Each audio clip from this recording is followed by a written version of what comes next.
The Bleeding Scar, Prologue. Kizuato, a Pikachu that had only just recently evolved from a Pichu and into a Pikachu, ran on his floors alongside his friend named Leo, who was an Eevee.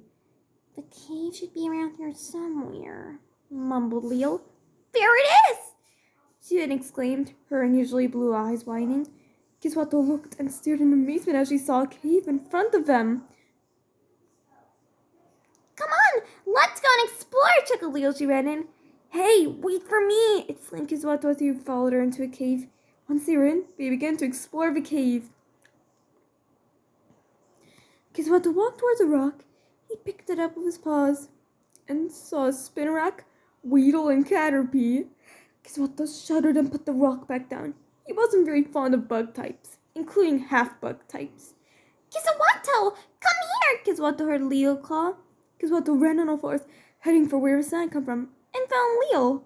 What is it? He asked as he walked towards her on two stubby legs. Leo tilted her head to something. Kizuato walked towards it, what it was, and looked down. And Kizuato saw what looked like a valley. It was so steep, so terrifying, so horrifying. Kizuato let out a scream. Then he wobbled and lost his balance. Kizuato fell down and down. All he could feel was horror, and then pain was all he could feel. Kizuato saw red, and then that red faded to black. Kizuato's fur felt soaking wet. Light pierced his vision, and that light became blue, ocean blue. It felt like Kizuato was floating. It took a few moments for Kizuato to realize that he actually was floating. At first, Kizuato was confused. How did he get here? He then remembered what had happened. How Leo had brought him to a cave and the exploring, and how he had fallen into what looked like a valley. He had to get out of here and find Leo. Kizuato then realized that the reason why he felt soaking was because he was in water. And not just any water. Ocean water. He was in the ocean. Panic struck. Why was Kizuato in the ocean? Kizuato flapped his stubby arms helplessly. He then noticed something in front of him. It was a Pikachu, like him. Wait, it was him! And his body looked horrible. There were injuries and wounds all over him. The one that somehow stood out the most was a scar bleeding heavily near the back of his head. Kizuato stared in horror. My body! It's deforming! He thought in terror. Kizuato flapped his arms helplessly again and managed to reach the surface. Kizuato gasped in air as he broke the surface. Kizuato noticed an island and swam horribly towards it. Once he reached shore, he coughed out water, almost gagging on some. Hey, Kizuato! A voice said happily. Kizuato looked and felt happiness burst inside him when he saw Leo. Leo, thank Arceus you're alright! Kizuato exclaimed happily. Wanna play a game of tag? Asked Leo. Kizuato smiled and nodded. And so Leo touched him with a paw. Tag! You're it! Exclaimed Leo. Just as Leo turned around and ran away, Kizuato gave chase.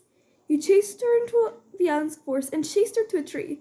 Kizuato giggled as he chased Leo around the tree in circles. But just then, a light grabbed his attention. Kizuato walked towards and saw a big hole in the tree where the light was coming from. It was big enough for Kizuato to fit in. Kizuato crawled through and found himself in some sort of room. He then heard faint breathing. Kizuato looked and saw in horror Leo's brother, Noche, in a bed, his eyes closed. The Umbreon's breathing was weak. Terror built up inside Kizuato. Noche! Noche! Can you hear me? Kizuato exclaimed. No answer, just a faint breathing of Noche. Kizuato backed away slowly, trembling. Then he felt sick. It rushed up and up until Kizuato vomited it up.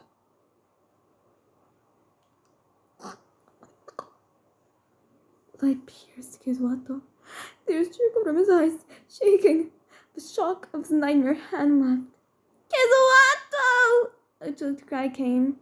Kizuato realized Leo was on top of him. What happened? How? Asked Kizuato weakly. I climbed down carefully seeing you two. I thought you were dead at some moment, sobbed Leo. At some moments, you looked like you were barely alive, she continued, sobbing. And then you found out blood right in bed. You finally woke up, Leo finished, snuffling. Gizmodo sat up weakly, trying to ignore the pain.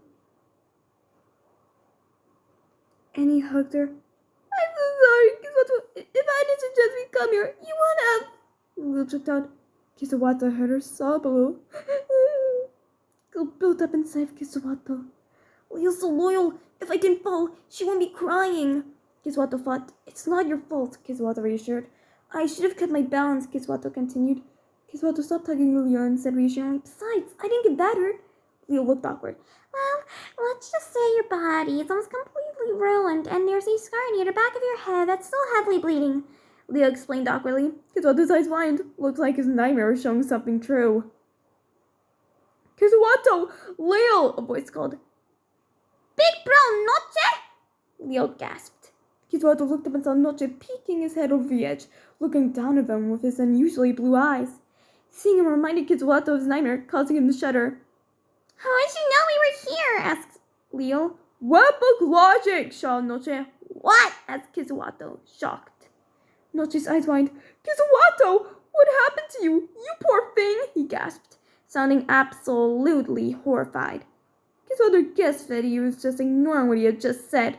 Kiswato fell, explained Leo. Noche looked terrified. Hold on, I'll get you both out of here, exclaimed Noche. Noche carefully climbed down.